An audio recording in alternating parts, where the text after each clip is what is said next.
Everyone, हरे कृष्णा सभी को and welcome back to the another target video. तो आज काफ़ी ज़्यादा मैं लेट हो चुकी हूँ। ये वीडियो मुझे कल रात को 8 बजे अपलोड करनी थी, लेकिन मेरी तबीयत इतनी ज़्यादा ख़राब थी ना कि मैं हॉस्पिटल गई थी कल चेकअप के लिए।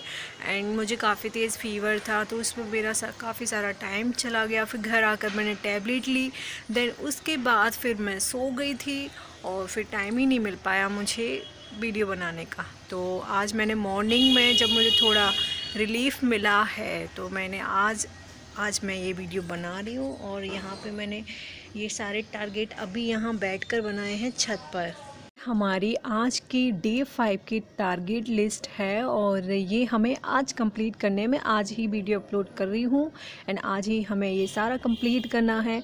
देखिए, आपकी जो एफिशिएंसी, आप जो भी अपने टारगेट फॉलो कर रहे हो सकता है कोई चैप्टर कर रहा हो, कोई कर रहा हो, कोई बात नहीं है। आप जो भी चैप्टर कर रहे हो, ये सिर्फ इसलिए है कि आपको ये पता होना चाहिए कि लोग कहाँ से कहाँ पहुँच रहे हैं और क्या पढ़ रहे हैं, किस तरीके से पढ़ना है। जब चैप्टर कंप्लीट कर रहे हो तो उसको किस तरीके से रिवीजन करना है, प्रैक्टिस करनी है।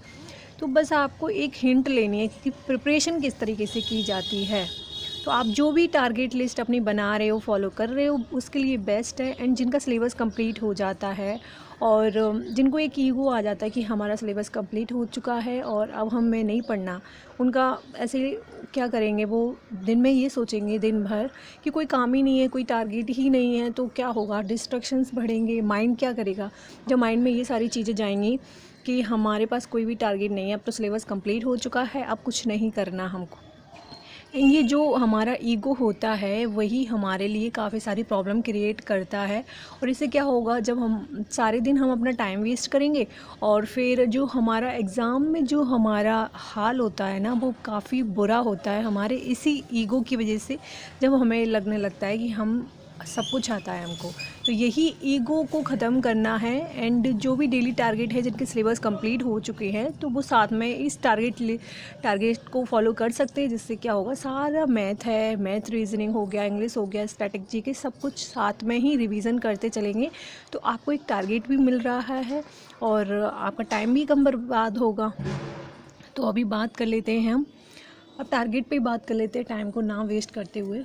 तो मैथ में हमने देखो परसेंट का चैप्टर अपना कंप्लीट कर लिया है और ज़रूरी है कि जो हमारा पिछला सिलेबस है, मतलब पिछला जो भी हम चैप्टर कंप्लीट कर रहे हैं, अगर उसका रिवीजन नहीं करेंगे, साथ में आप न्यू चैप्टर पढ़ रहे हो साथ में, लेकिन जो भी आपने पहले पढ़ा है उसको भी साथ में रिवीजन करना है। उसके लिए थोड़ा सा टाइम निकालो, आधा घंटा 1 घंटा, तो उसमें नोट्स रिवाइज कर लो या क्वेश्चंस प्रैक्टिस कर लो, प्रीवियस ईयर बुक ले लो उससे। तो ज़रूरी है, इस तरीके से आपको हमें पढ़ना चाहिए।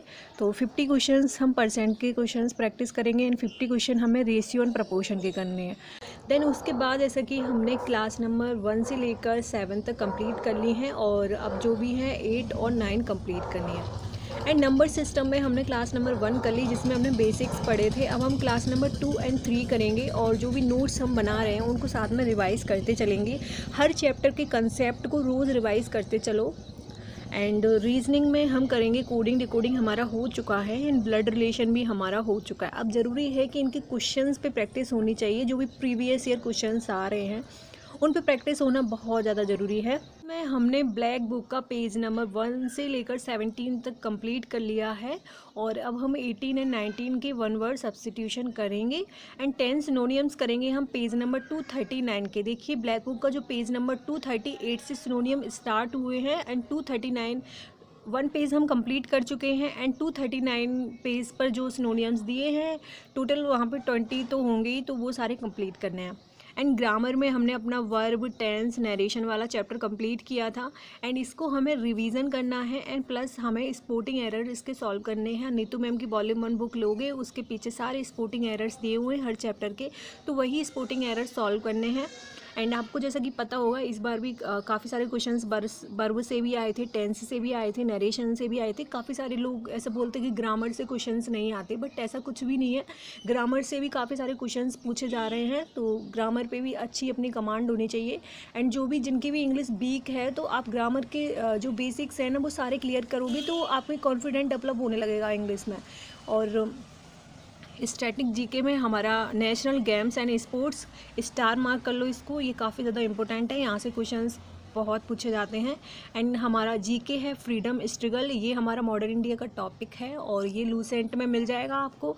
हम लूसेंट से ही स्टैटिक जीके अपना कवर कर रहे हैं एंड हिस्ट्री भी हम अपना लूसेंट से ही कवर कर रहे हैं। तो आपको कहीं भी भटकने की ज़रूरत नहीं है, आप सिर्फ लूसेंट को खोलो एंड वहाँ पे देखो फ्रीडम स्ट्रगल कहाँ पे दिया हुआ है एंड उसी फ्रीडम स्ट्रगल को हमें करना है अच्छे से कवर।